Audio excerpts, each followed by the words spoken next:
Hi, everybody, and welcome back to another edition of the Beyond the Cage podcast presented by Fight Chicks. I am your host, Jim Graham. Alongside me is my co-host, The Juice, Dave Sadler. On this week's show, we'll dive into some headlines here in the world of mixed martial arts. We will also break down UFC Fight Night 62, and we will preview this weekend's Bellator and World Series of Fighting cards. As I mentioned, I am Jim Graham. He is The Juice, Dave Sadler. And how's it going, Dave? I'm doing great. One of my friends at work told me I need to be much more animated on here and that I don't look at him when I'm talking. So I'm going to look directly into the camera the whole episode, just like this, Jim. I don't know if that's a good idea. No, doing good. Today was day 2 at the gym, and I'm back at it at the gym. I don't know if you noticed that right there. Is that the P90X plan you're on, or? No, I'm over at Fit Body U, friend of the show, Mike Newman, his gym. If you're ever in Bradley, if you ever come visit, we'll take you over there. All right, well, that's good to hear. So, yeah, I'm doing good as well. It was a lighter week at work, so didn't have to worry about. Wasn't as bogged down this week. I got to relax a little more and whatnot. So that was nice. And I know this is an MMA show, but I wanted to show this off. This is one of the things I get up. As people know, I enjoy comic books and reading, and I recently been reading a lot of Aquaman. And I went to my local comic book store and I said, "Can I get an Aquaman figure? You know, I need to have one for my collection." They said, "Oh, we just got a new one in for the animated movie that came out." I was like, "All right, how much is that one?" They're like, "Oh, it's $20." And I was like, "Well, does he have a trident?" And they're like, "No, he doesn't have a trident." And I was like, "Well, how can you have an Aquaman figure without a trident? I mean, am I right?" So they said, "Well, yeah. We got this other one. We can order it for you. It's $5 more." I said, "That's worth it." So this is the end result of Aquaman with a trident here. Nice. Like, I think this is pretty badass, in my opinion. I think it was worth getting and waiting for the trident. So he has like the actual chainmail armor. Anyways, that's really nerdy, but I wanted to show it. So that's what I do with my spare time. If people were wondering, I debate how cool the Aquaman stuff is. Anderson Silva likes it. So, yeah. Anderson Silva also a big fan of comic books. People don't know this. That's why his nickname is the Spider, because he is a huge fan of Spider-Man. See, that's called a segue.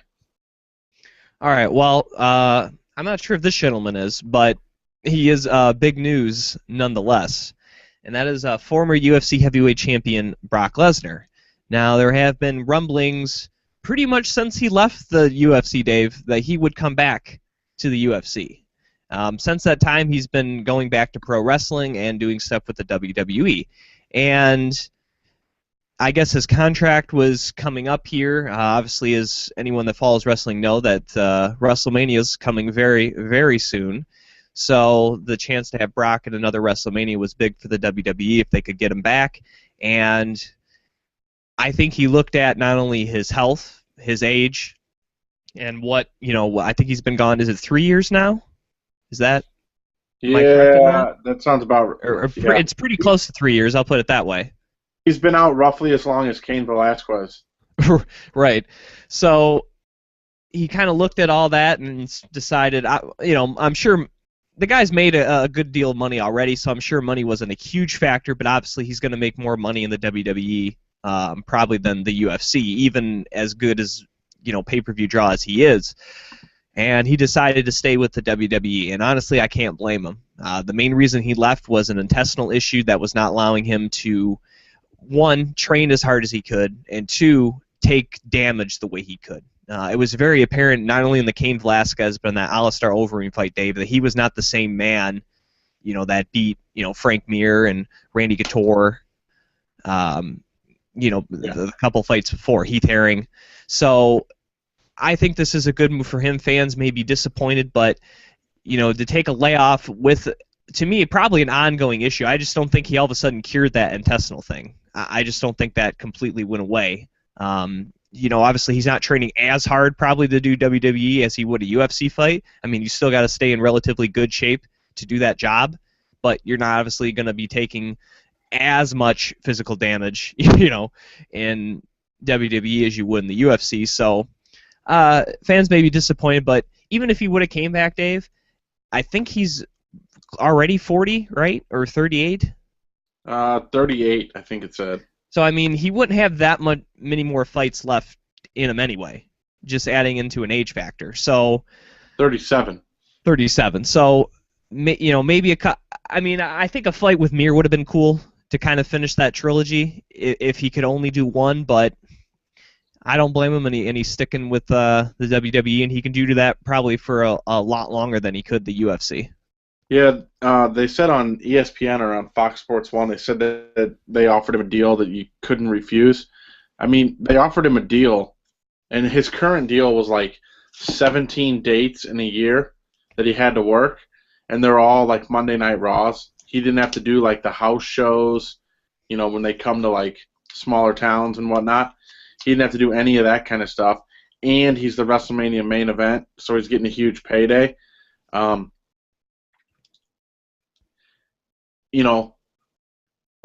he goes to the gym, I would assume when he goes to the gym, which he has on his own property, he's doing a completely different workout for WWE than he is for the UFC. The UFC, he's got to do Muay Thai classes, wrestling classes, stand-up classes, whatever. He's got to do all that. When he goes to the gym, he's doing bench press and, trying to get guns like this guy. It a lot less wear and tear on your body, and I would assume he's not going to be on house shows. He's not going to be doing any of that kind of stuff. So, I mean, it's a huge deal for Lesnar. The only downfall to the whole thing is that it seems to have kind of dictated that this weekend's WrestleMania will end one way as opposed to not knowing how it would end because his contract was supposed to end on this Sunday. So for the wrestling fans out there, it may throw a wrench in the plans for the main event. Yeah, I mean, I guess for the UFC, I don't know how many talks they've actually had with Lesnar. Yeah, I don't even know how close he even was to re-signing. This is all just people, I think, more wanting him to come back and him kind of like, maybe I come back. I think more so than him actually sitting down with Dana White and going over figures and then going, the WWE is a better deal. I think it was just something he had contemplated, and I don't, it's not he took a serious look at coming back to the UFC. So I do want to remind people that. It's not like, Dana White's coming out there like, we had a deal on the table, we thought it was good, and we just couldn't get it done. It wasn't anything like that. It was just, I think he just was going to stay with the WWE all along. And, once you do something, Dave, like that, and you were successful like he was in UFC, I think you're always going to have an inkling of, maybe I could come back. I think you're always going to have that. Yeah. One thing. Oh man, I lost my train of thought. It was on silly old Brock. He was at the Rousey-Zingano fight at UFC 184, and then they made a big deal about that. And from what I read, that was nothing more than Brock wanted to experience being at a Rousey fight. But it had to put some thoughts into the WWE that, maybe they're going to offer him $10 million for the year. Maybe we ought to bump it up to 15. So he got to enjoy the fight, I'm sure, for free, out in Los Angeles, and he's going to get a nice bump in pay. That he's a smart businessman. Absolutely, and I bet we'll probably see him at more UFC fights. Oh yeah, with all this extra money. All right, well, let's get to the other big headline we got to talk about. UFC 186, it's about a month away in Montreal, Quebec, Canada. It was supposed to feature a double headliner with title fights between the flyweight and bantamweight divisions, but the actual main event, the bantamweight title fight between Renan Barão and TJ Dillashaw for the second time, that one will have to be postponed as I think for the first time in a very long time, Dave, a alpha male fighter has actually got hurt and has had to drop out of a fight as TJ Dillashaw has suffered a fractured rib in preparation for his next title defense here, and his fight will be scrapped as the main event, moving up Demetrius Mighty Mouse Johnson against Kaiji Horiguchi as the actual main event. And with it only being about a month away, it doesn't look as though Renan Barão will be able to stay on the card. I don't know the status of another guy who got hurt not too long ago, Rafael Assunção, but a fractured rib is a pretty serious injury, so I'd imagine Dillashaw's, I wouldn't say he's out for the rest of the year, but I would say at least till the fall. I feel like that's a pretty serious injury, with taking body shots, trying to breathe and everything. I haven't seen anything, but that's just my thoughts. I don't think that's something you just, 6 weeks and you're back in the camp. I feel like that might take a while. So it would be nice if Barão can take on Rafael Assunção in the meantime. I think that would be very nice for the division, if at all possible. I heard rumors that Dominic Cruz may be back sooner than anticipated, so maybe a Cruz-Barão fight. I think there's a couple different ways they can go, to go before Dillashaw comes back. Yeah.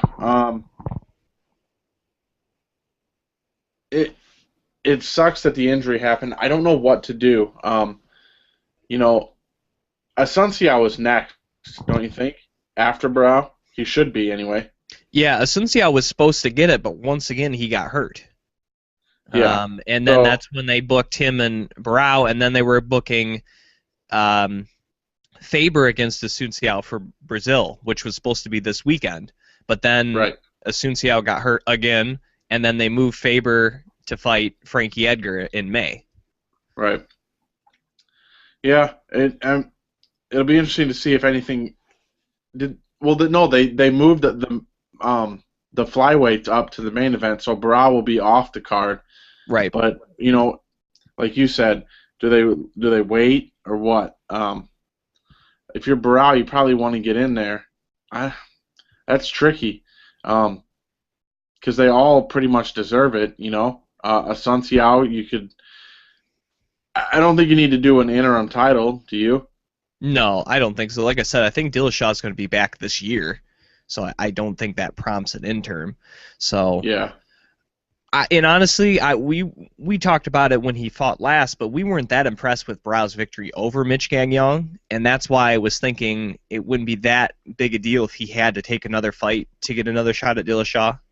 And like I said, I don't know a lot of injuries, I guess, that are plaguing that could stop this. I mean, I guess there is a possibility that it is Barão Dillashaw 2 in a couple months, because Assunção and Cruz are not over their respective injuries as well, because I'm not sure who else Barão could take on.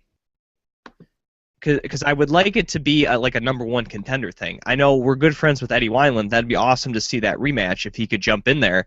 But yeah. I don't know if they'll give Eddie a title shot even if he is successful against Barão.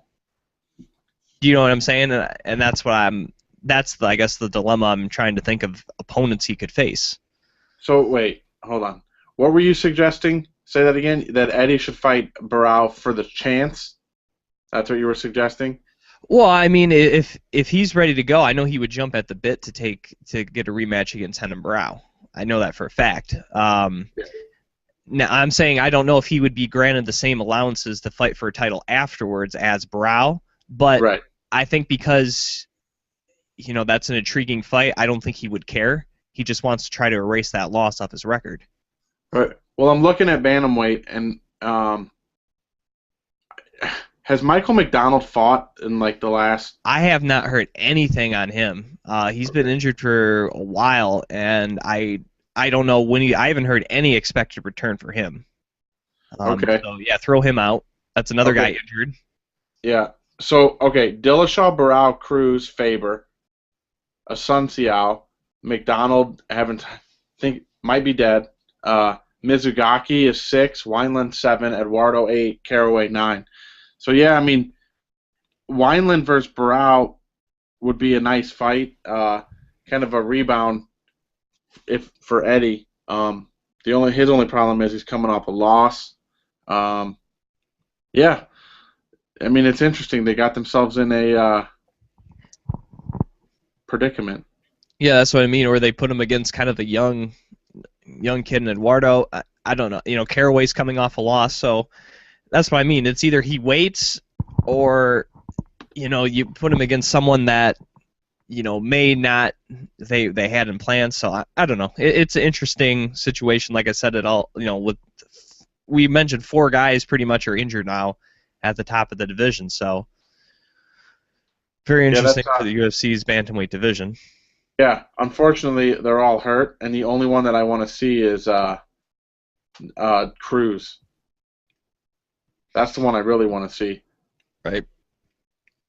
All right, well, let's stick with the UFC here, and let's get to this weekend's action. UFC Fight Night 62 from Rio. 6 fights were shown on the main card, and first fight of the evening was at 145 pounds as Goffredo Pepe took on Andre Touchy Fili.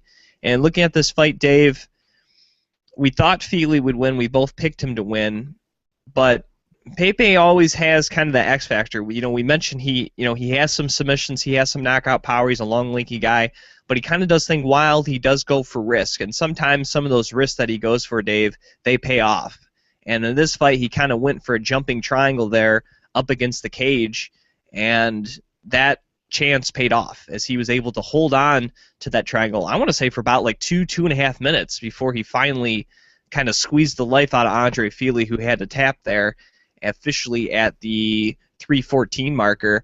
And I don't think it's the fact that Pepe is that much better than Andre Fili, but like I said, Pepe, if you look at his fights in the UFC, the ones that he's won, it's usually he's able to land a haymaker. He gets a kind of a crazy submission like this. This is kind of what he does. And if you're not kind of ready for him to try those big risks, if you don't think he's going to do something crazy, then obviously you didn't look film at this guy. That's what he does. If he thinks, well, maybe I'll take a chance here, and that's what he did. And then Fili kind of wasn't ready for that. Yeah, like you said, it seemed like he had Fili in the triangle for a good couple of minutes, and it was actually pretty good technique. If you go back and watch it, I mean, he was trying to do some stuff to bait Fili into getting into a position where he could finish it. It was a lot. To me, it looked like it was very technical. Like there was a lot of adjusting, pulling the head down, adjust, turn to the side, like working for it. It wasn't just something that he jumped up, grabbed, and nailed. He put the work in. He stayed with it. He knew, or he must have thought that he had it. He was going to be able to finish, and he was. It wasn't a real quick submission like with Rousey and others, but hey, that's pretty good submission for Goffredo.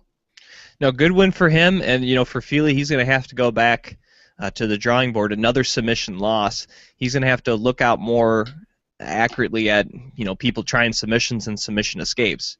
Because like I said, he was being held for that triangle for 2 minutes. That's a long time to be stuck in a hold and not really do anything to get yourself out of it. Yeah. So like I said, I don't know what he did for the training camp, in terms of practicing for submissions, but you think he would have been a little more prepared with his training partners there at Alpha Male. I mean, it's no, like I said, it's no secret that he likes to jump up there, go for submissions like that, especially in the first round. That's kind of his thing. Yeah.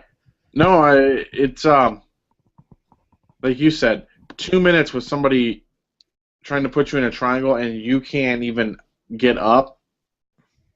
I mean, I've never been in a triangle, but I got to imagine after a little bit of time, Goffredo's got to start getting tired a little bit too, to where you might be at least make an attempt to get out of there,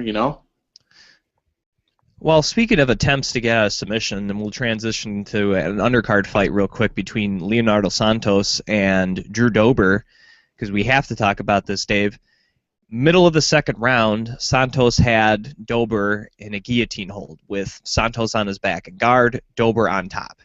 And Silva is his name. Oh, that's Santos on the main card. All right, his first name was Leonardo, but I got the wrong one. Leonardo Silva took out Drew Dober. Regardless, he had Dober in a guillotine choke, as I said, on his back, and was working around for it. And then Dober kind of moved across the body, and as you know, when you kind of move to the other side of the body, where your head's at, it's very hard to get a guillotine choke, and you can kind of see Dober slowly popping his head out. And just as Dober pops his head out and Silva kind of realizes, all right, I'm not going to get him with this guillotine, the referee, by the name of Eduardo Hurdy, comes over, puts his hands down there and stops the fight. And at first we're not sure what it is. Then all of a sudden you see Silva celebrating and stops the fight for a submission victory by Silva.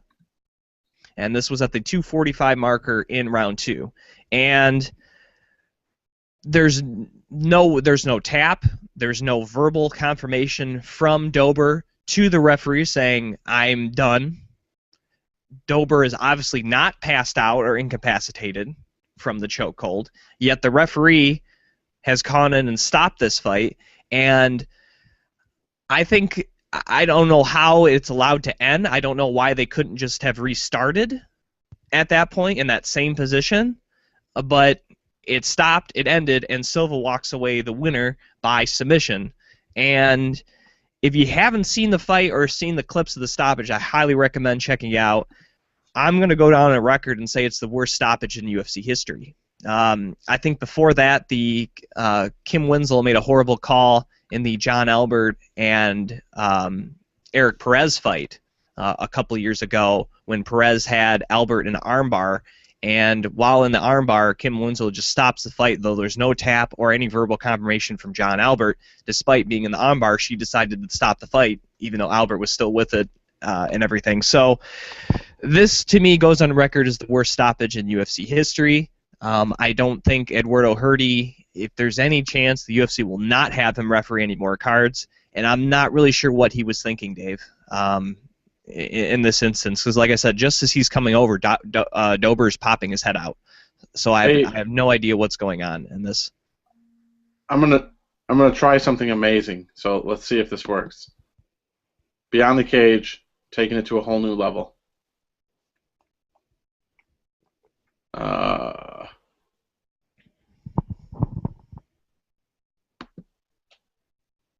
Start.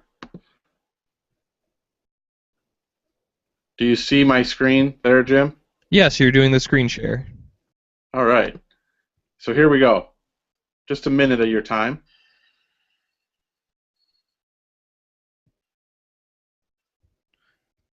All right, so Dave's showing you the clip if you weren't sure.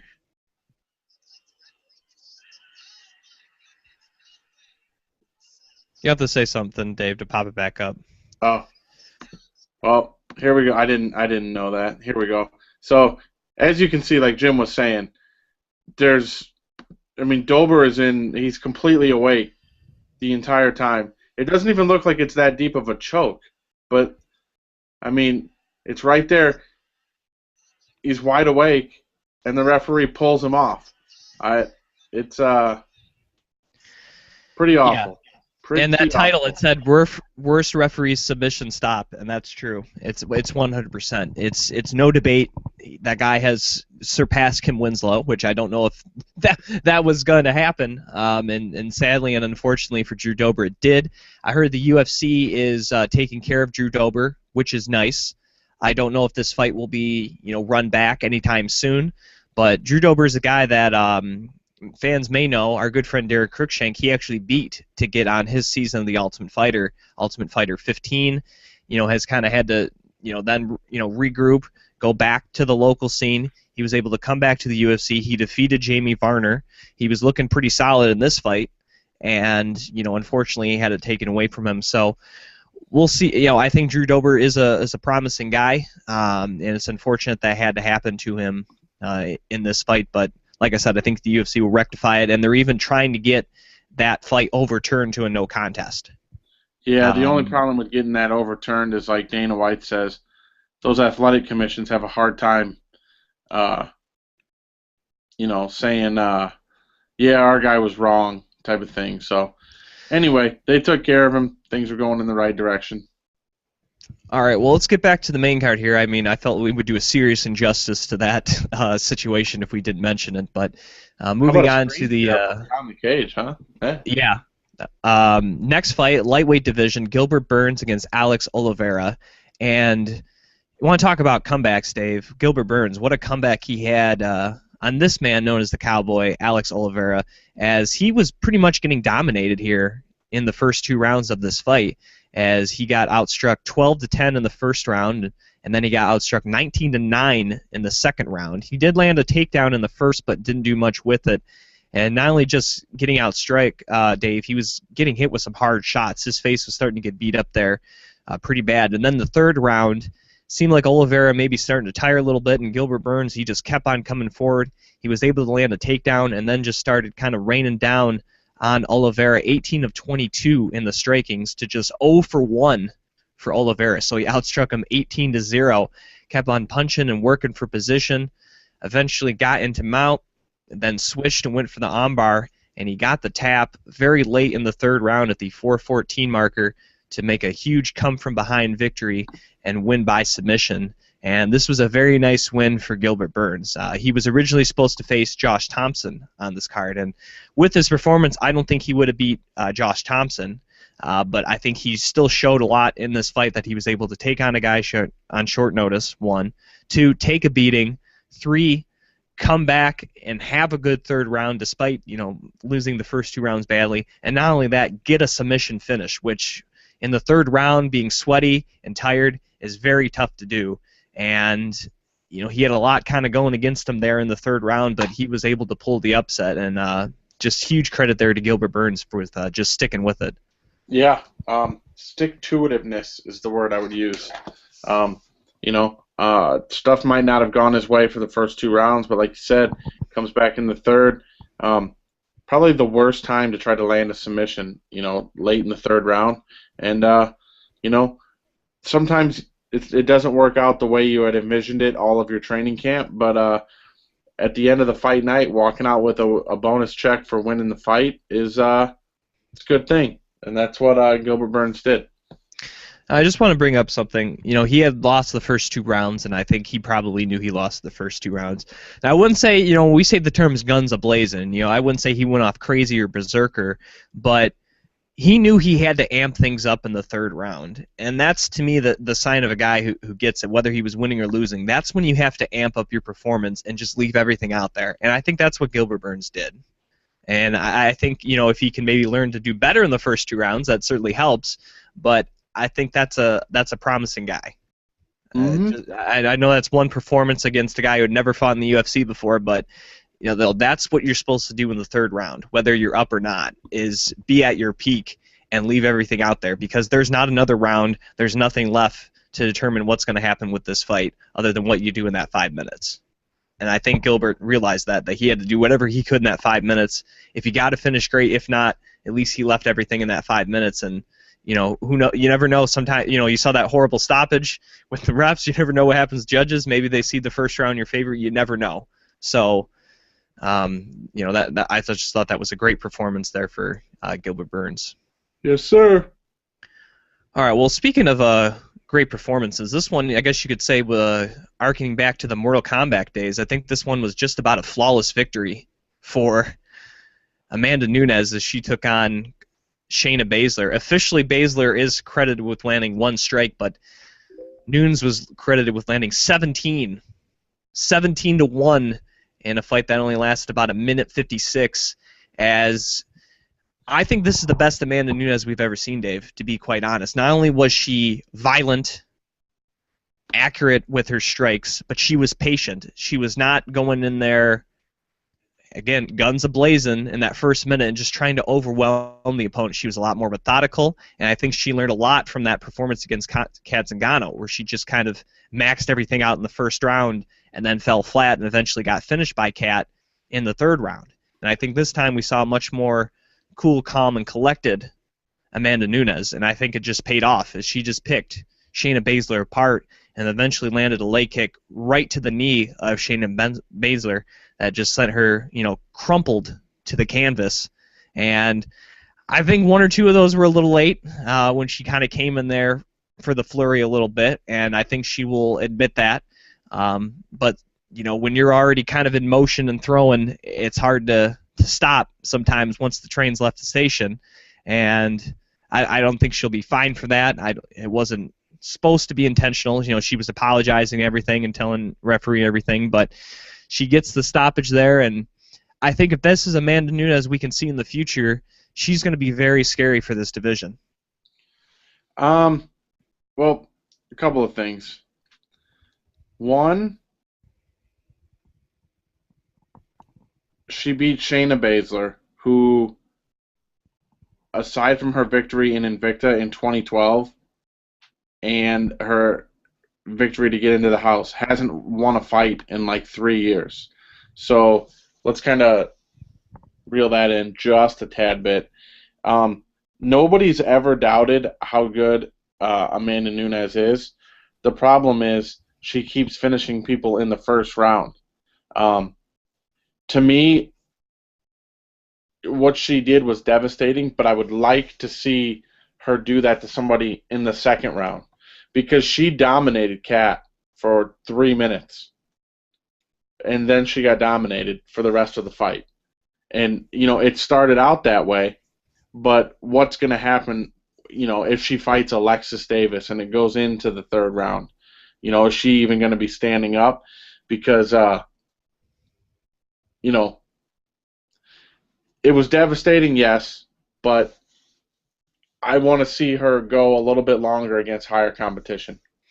Well, I'm saying the way she did this fight projects better for a fight going into the third round than what she did against Kat. I guess Oh, that's yeah. what I'm trying to say. Obviously, we'd like to see it and prove that theory, but I'm just saying the Amanda Nunes that fought against Shayna Baszler, regardless of how good Baszler is, I think is showing signs of maturity to trying to get deeper in the fights to realize that you're not going to be able to overwhelm everybody in the first round. It just so happens that she did, but like you said, I think that's also because there's not a lot left in the tank for Shayna Baszler, and most likely will be cut after this fight. Yeah. I mean, I saw Amanda Nunes was asking if she wants to fight Kat or she wants a title shot. Well, we obviously know she's not getting a title shot, Yeah. but I think Sarah McMahon's out there. I think that'd be a good matchup. Yep. I gotta. Yeah. I would have a hard time with them giving her Kat that she can win one fight and get a rematch against the loss. I would have a hard time with that. Um, I'd like to see Kat face someone a little lower ranked. I mean, she's had 3 fights in the UFC. yeah. I was thinking that with Misha and Jessica coming up in June, I don't think Amanda Nunes is hurt, but I wouldn't mind the loser of that fight fighting Amanda Nunes because they're both, higher ranked and everything. Like I said, Sarah McMahon I don't think has a fight booked. I could be wrong on that. I'm almost certain she doesn't. I And that don't could think be she a does. I think that could be a fight they could book rather quickly, McMahon and Nunes. Yeah. I'm efforting to see if Sarah McMahon is. I don't believe she has a fight. Nope. Her last fight was at 183 in January Right. against Tate. So yeah, they she's currently the fourth ranked, and they moved Nunes up to eighth. So that could be a good one. All right, well, let's get to actually Leandro Santos as he took on Tony Martin. And looking at this fight, Dave, it only went 2 rounds and ended up being a submission choke for Santos. And looking at this fight, I thought the first round was pretty even, but I think towards the end it seemed like Tony Martin was able to find his range and find his striking. And then in the second round, I think Santos realized that, all right, this kid's maybe a little better on the feet. He's hitting a little harder than I thought. Maybe try to switch it up and see what his ground game is. And switch it up he did, as he was able to get a takedown. He was able to work for position, get the back, and then sunk in a rear naked choke to get the tap at 229.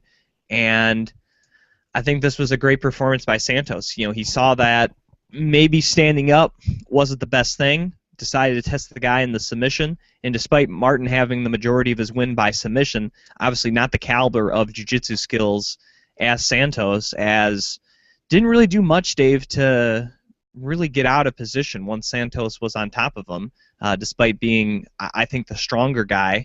And credit Santos for being able to kind of change gears there and get the finish. Yeah. This was one I don't even. Um, when they came out, this was the same one where Tony Martin. I mentioned my wife was watching, and I said, "Doesn't this guy look like he shouldn't be at this weight class?" I think it was Martin, right? Yeah, Martin's the guy. Martin's a pretty tall and pretty built 155er. Yeah. Because I was trying to kind of play off the guys that we know that are 35 and 70. I was like, this guy looks huge, like he could destroy Brian. But anyway, no, it's a good fight. It was a good win for Santos.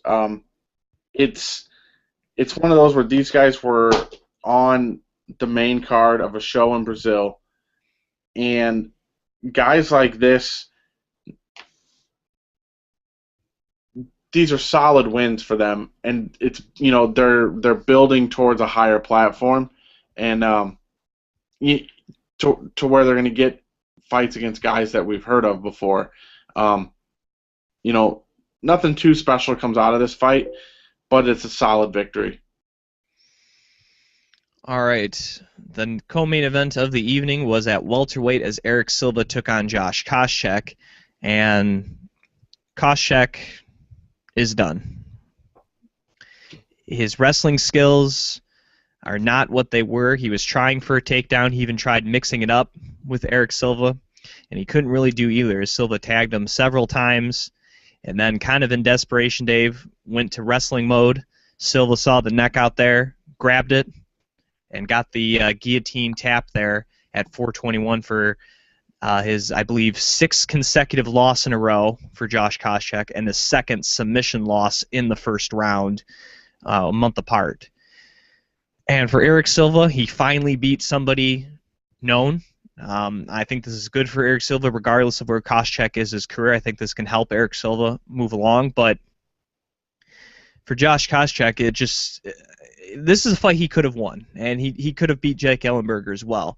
But it just seems like he can't take the hits anymore like he used to, Dave. And he's not as quick and as powerful and as athletic, I think, as he was just a few years ago. And so guys are now able to stop those takedowns so they weren't in the past. And if he can't, land power or take hits, and certainly land takedowns, then there's not really much for him to fall back on. And once again gets submitted, and I don't think there's much left for him. And I think the UFC said they're going to try to push him to retirement, but I honestly don't think in good faith they can really book him for another fight. It'd be one thing, Dave, if these were just 2 losses in a row, and you can maybe chalk it up as, he fought some good guys, but this is now his 6th loss in a row. It's time to go. Yep. It's a name that Eric Silva beat. First time in a long time. Koscheck, I don't know if this was like a money grab. Especially coming off of a loss, a fight against Eric Silva is probably not the best thing for you. But, excuse me. Whew. All that working out making me tired.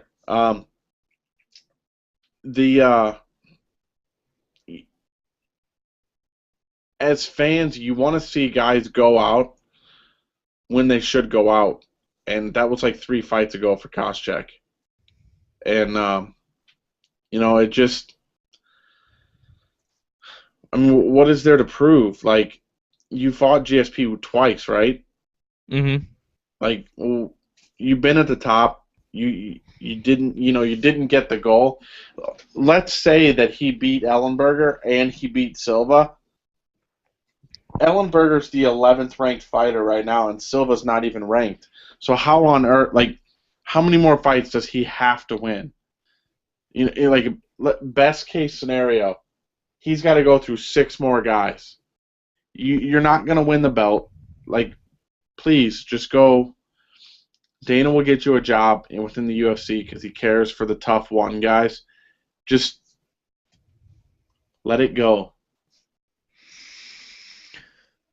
Let's get to the main events of the evening. Damian Maia against Ryan LaFleur. I'll admit, I picked this one wrong. I thought LaFleur and his wrestling skills in the camp that he trains at would be a little more successful at stopping the takedown. And if you look at the overall numbers, Dave, he was relatively successful stopping the takedown. He only got taken down 5 times out of 14 attempts, but it's the fact that he got taken down once in every single round.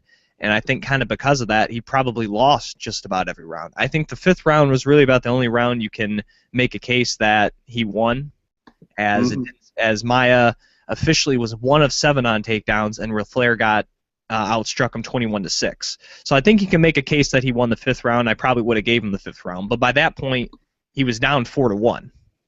And Maia was good enough. It wasn't his most spectacular performance, but he got the takedown, he worked position, he landed some damage. He didn't really go for much submissions, Dave, which I was really surprised at. I thought, considering how easy, at least early on in this fight, he was able to get the takedowns, you figured he would have tried more submissions, but didn't. Especially when I don't think there was really no attempts by LaFleur for submission, so he couldn't have been that worried about getting caught in something, so I was a little surprised at that. For LaFleur, again, as I mentioned, he was coming off quite a long layoff. Biggest fight had never go 25 minutes. I think he learned a lot. I still think he is a great prospect for the division, but Maia, this is one of those nights where if he's able to land those takedowns, he can stay on top of you and he can grind you, and that's what he was able to do on Saturday night. Yeah, Maia goes in there, puts his hard hat on, gets to work, and wins 4 of the 5 rounds. The one thing I took away from this fight, LaFleur did. I took a couple things away. LaFleur did what he should have done. He's a lower ranked fighter. He called out somebody above him because he wants to be in that spot. So you can't fault the guy. He got a tricky fighter in Damian Maia. Wasn't able to solve the puzzle. I don't think it kills LaFleur at all. And I was happy to see the referee take a point away. I was very happy with that at the end of the 5th round when he just kept falling to the ground so that he wouldn't get knocked out late in the fight. I was very happy to see that. Yeah, and like I said, this is a performance I think he can take with them. Again, young guy, first loss in his career. He trains with a good camp there, and Sarah Longo, obviously Chris Weidman, Ali Quinta, Eddie Gordon. A lot of guys are starting to come out of that camp now, so he has the right people around him. I think he'll be back, and he took on a guy that's one of the best in the world, and fell up a little bit short, but he didn't get finished, and I think he can still hold his head high, like I said, considering the layoff and everything, and rise in quality opponents. So for Maia, it was nice. You kind of saw him he kind of got back to his roots a little bit. If you saw him in that Rory McDonald fight not too long ago, how, hate to use the word pathetic, but he did look pathetic in that fight. How desperately he was trying for takedowns and whatnot. So you saw a little bit more of a vintage Damian Maia, I think, in this fight, and I still a guy, Dave, that I think can cause problems for the upper echelon of the division because of his jiu-jitsu skills. I mean, is there anyone in the welterweight division that has better jiu-jitsu than he does? I don't think so. So that advantage over the rest of the field always makes him dangerous because he's always so close to a submission. And, if they run it back against Rory McDonald, is it going to be the exact same? I don't know. Maybe he catches Rory in a submission this time. Maybe Rory knocks him out. I just think that he's a guy to be reckoned with. And, coming off this win, I know they said they weren't impressed with Johnny Hendricks' performance, but you got a very good striker versus grappler, jiu-jitsu guy if you pit Maia against Hendricks. Yeah. I think that's a very intriguing fight, to be honest. Yeah, it could be a good one also depending on, with timing. What do we got, 2 months until the welterweight title? Mm-hmm. Yeah. So, if they can get it booked, that'd be a good number 1 contender. Get a true number 1 contender, I guess. Absolutely. Would be the right way to say it. Before we transition to previewing this weekend's non-UFC MMA action, speaking of the welterweight division, it has come down that the Nevada State Athletic Commission is looking to suspend Hector Lombard for a year following his win over Josh Berkman. And Hector Lombard, I believe, is a first-time offender, Dave. I don't think he has, at least in the UFC anyways, I don't know about his Bellator days, but at least in the UFC, has not been caught before with a performance-enhancing substance. Now, he's admitting that he did take a substance. He thought it was good. Obviously, it isn't. Whether that story's true or not, I don't know. The fact of the matter is he took something that obviously was not approved. He got caught for it. And I know they're talking about amping up drug testing and maybe they need to make an example out of people and all that. I get that. But I think for a first-time offender, I think a year for Hector Lombard, considering, again, not any other sort of failed drug test, I think that's a little severe for him, to be quite honest. I thought 6 months would have been plenty of time. You obviously already kicked him out of the title eliminator fight, and chances are he's probably going to have to win another one or two after this suspension anyways. Maybe 9 months, 6 to 9, or maybe they could suspend him officially for a year, but you know, he does random drug testing throughout this year, and if no other negative or banned substances come up within 6 months, he can be cleared to come back or something. You know, I don't know the full. It looks like it's going to be a full year, but I think maybe something like that would have been nice for him in this instance. Yeah, I think he just got caught up in a matter of they're trying to clean it up, and he's at the forefront. You know what I mean? Like, right. Not that it's not his fault, but you know, they're trying to clean it up, and you're the one who failed your test first as they're trying to clean it up. So you're kind of the guinea pig, and it's unfortunate, but don't put that stuff in your body, and you don't have to deal with it. You know. So it looks like he'll be out for a year, and then obviously Anderson Silva may look like he would be suspended for a year, if not 18 months, because of multiple failed drug tests. So obviously, you know, the commissions themselves are obviously pushing for a longer time, and then we'll get the UFC kind of impose suspensions here coming up in a few months. But maybe it's just because I like Hector Lombard, and I think he's very intriguing in the division, but he's going to be out for a while, and it's unfortunate. He's an exciting guy, and we'll have to wait a little while before we see Lightning Hector Lombard in the cage again. Unfortunate. All right, well, let's do Bellator 135 first. Let's talk about that. That'll be this Friday night. It features a main event against Joe Warren against Marcus Galvão for the Bellator Bantamweight Championship. And I believe this is... Yes, this is a rematch. These two originally fought all the way back at Bellator 41 in April of 2011, which was then the opening round of the, I believe, Bantamweight tournament, Dave, for that season. And Joe Warren won, and then he was promptly knocked out by Alexis Vila just a couple months later in the next round of the Bantamweight tournament. He then returned to defend his featherweight title and was knocked out by Pat Curran before then returning back to Bantamweight several months later. So this was Joe Warren's first attempt at Bantamweight. He was just able to get a decision against Galvão in a 15-minute fight. Now it'll be 5 rounds, and obviously standing up, Galvão is the better fighter. No question about that. The question is, once again, when Joe Warren gets Galvão to the ground, because it will happen, what can Galvão do? Can he threaten with submissions? Can he catch Joe Warren in something? Or can he get the fight back to his feet and use his superior stand-up skills? If he cannot do the latter two things I mentioned, threaten with submissions or get back up to his feet, it's going to be a long 25 minutes. Because that's what Joe Warren's going to do, is take you down, hold you there, and punch you in the face. That's the strategy. There's no secret about that. And if Galvão cannot do anything to stop that, he's going to once again have a loss on his record to Joe Warren. Yeah. First of all, I'm very shocked that you were unaware of what happened at Bellator 41. Doesn't everybody know what happened at Bellator 41? No, that's why I read it off. I don't remember what happened. Their website was probably awful at Bellator 41. Right, and that's saying it hasn't improved that much now. Yeah. They were using Internet Explorer. Oh, too soon? Too soon? That's a tech joke. I got it. So yeah, no, pretty simple. if Galvo can't do anything to stop Warren's takedown and submission attempts, it's going to be a long night. You know, Joe Warren is, a very brash individual, but he's pretty straightforward. You know he's going to go for the takedown. You know he's going to go for submissions. That's what he does. If you can't stop it, then, like you said, Galvo's going to end up with another loss on his record. And,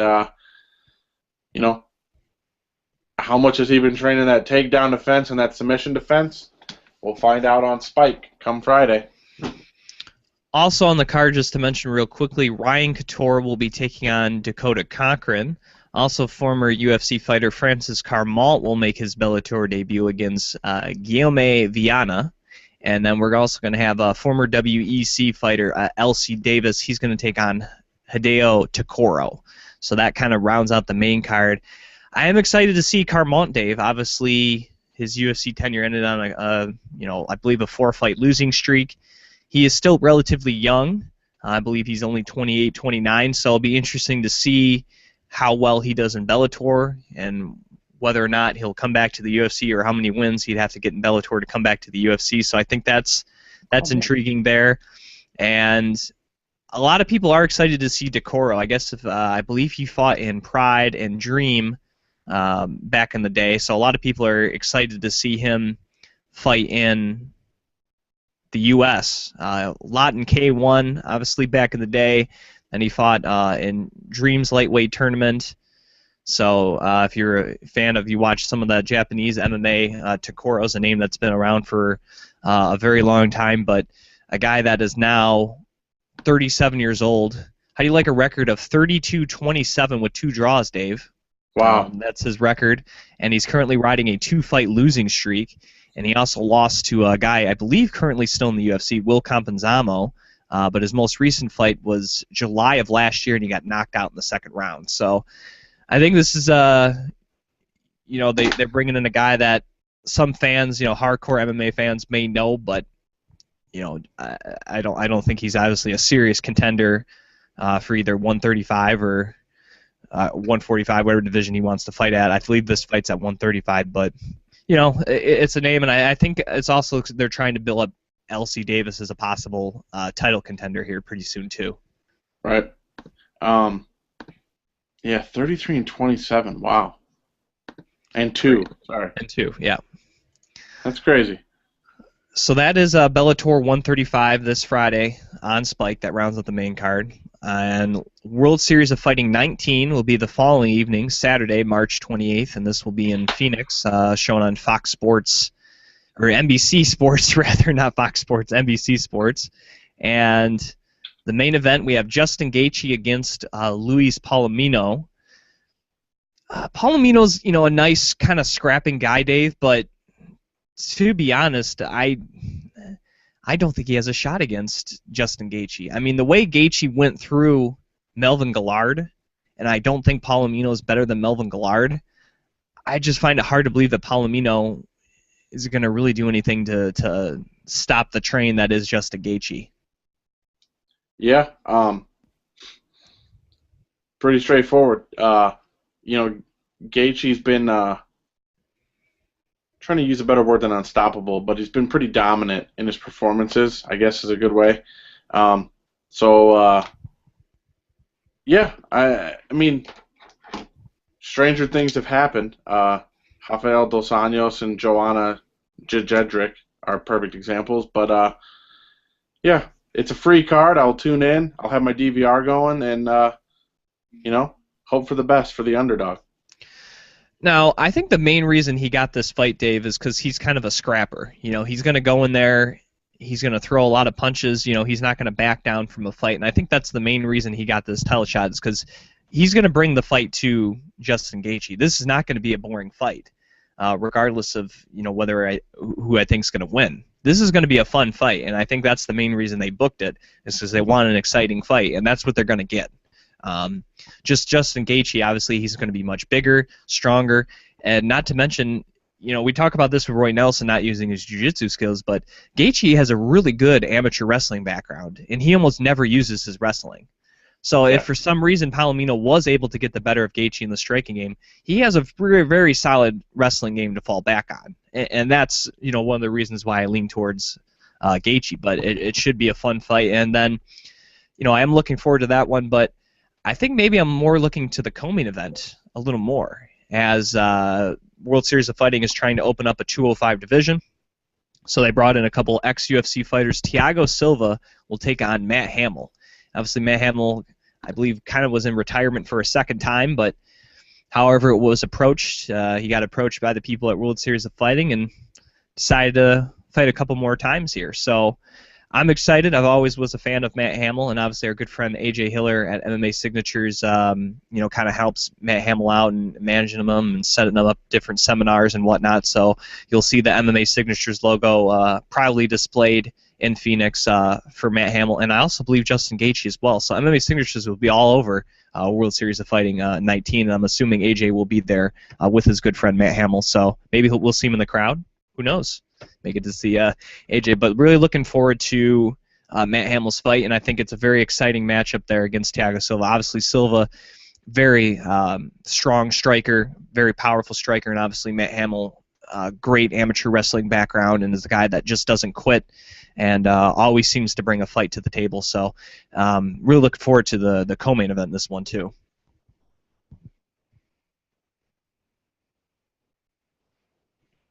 And I believe Dave's screen froze. All right, so Dave will have to attempt to re-come back, but I'll continue here. I'll hold on the show. And kind of looking over both cards, both non-UFC cards this weekend. Obviously, we just talked about World Series of Fighting 19 before that, Bellator 135. I would lean a little more towards World Series of Fighting 19. Now, obviously, they're on separate nights, so if you want to tune into both, and I will obviously be tuning into both, but if for some reason, you had to pick one, or, which one would I say, this is the one you have to watch, I would say World Series of Fighting 19. I think those top two fights are very intriguing, and I think I have a lot more excitement factor than what Bellator is bringing to the table. Now, Galvo against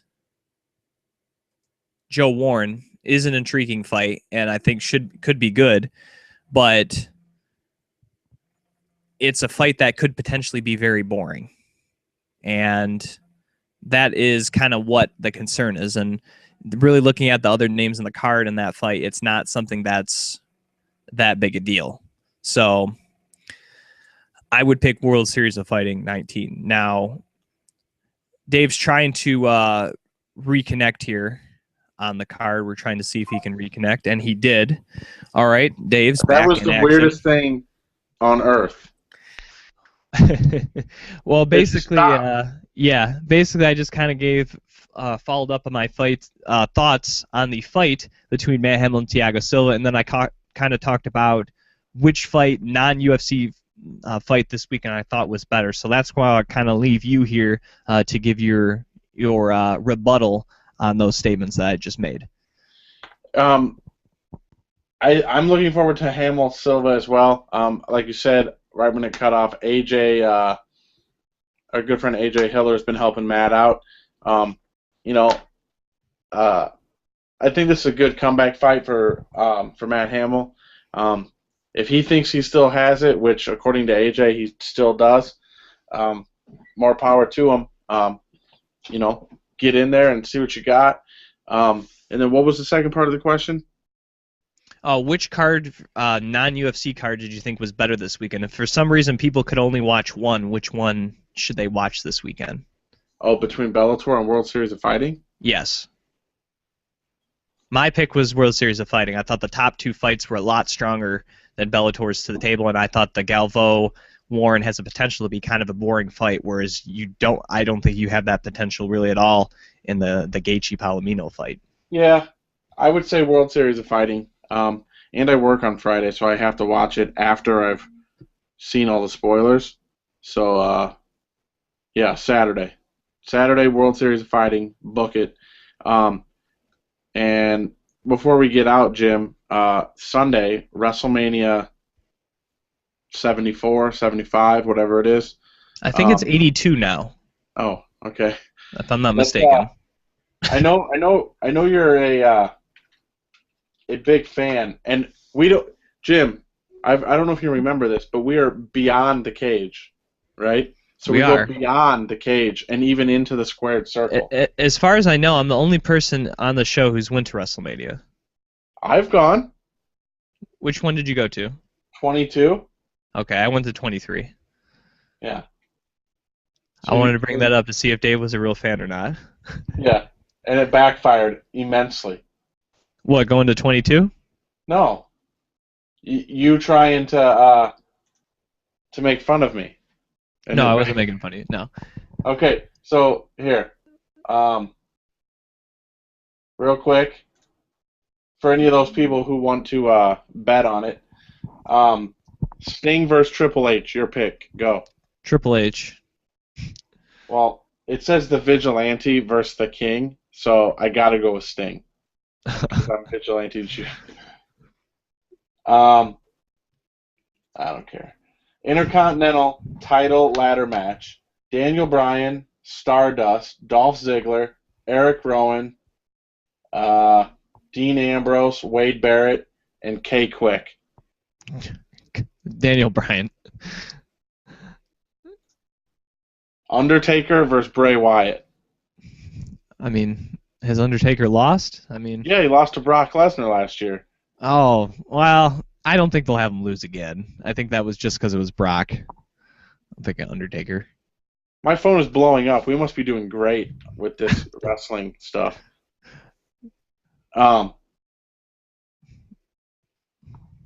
United States Championship match. Rusev, who's not from the United States, against John Cena.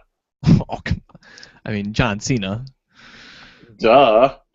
Has John Cena lost at WrestleMania? I think so. Not too often, though. This is the one that people are waiting on.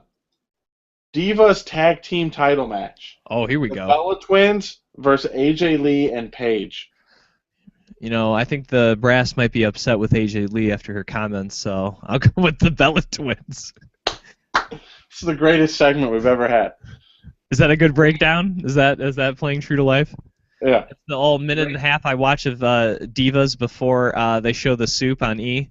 Yeah. Randy Orton versus Seth Rollins. Randy Orton. That's what I'm talking about. And actually, I believe he just RKO'd you, Dave. Out of nowhere. WWE World Heavyweight Title match. Brock Lesnar versus Roman Reigns. Brock Lesnar is your reigning, defending, undisputed WWE. I'm taking Brock Lesnar. Okay. That's probably a huge favorite, but whatever. All right. Tune in on pay-per-view. I think it's on for actually 6 hours on Sunday. Or if you already have the WWE Digital Network, you get it for free. What a concept, Dave, huh? Getting a pay-per-view for free for paying $10 a month for Digital Network? Man. Yeah. Man. It's our good friend AJ, who's been on the show before.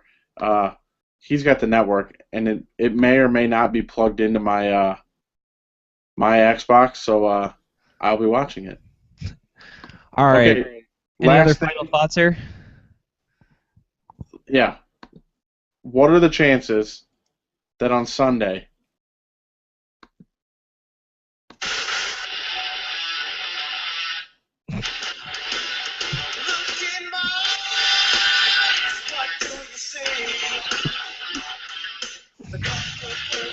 no chance of that?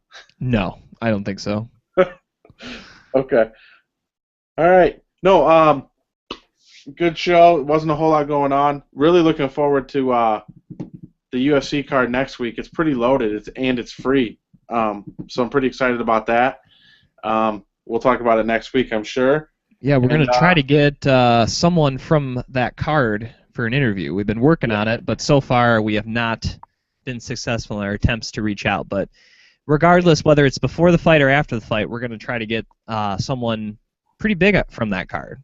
Needless to say, we don't want to spoil it because we don't want to because like I said, we've had a hard time trying to nail down this interview, so we don't want to raise expectations on something that so far has not gone well in our efforts. Correct. But, all right, he is the Juice Dave Sadler. You can follow him on Twitter at VigilanteJuiced. I'm your host, Jim Gramm. You can follow me on Twitter at Jim Gramm. And thanks again for listening to another edition of the Beyond the Cage podcast presented by Fight Chicks.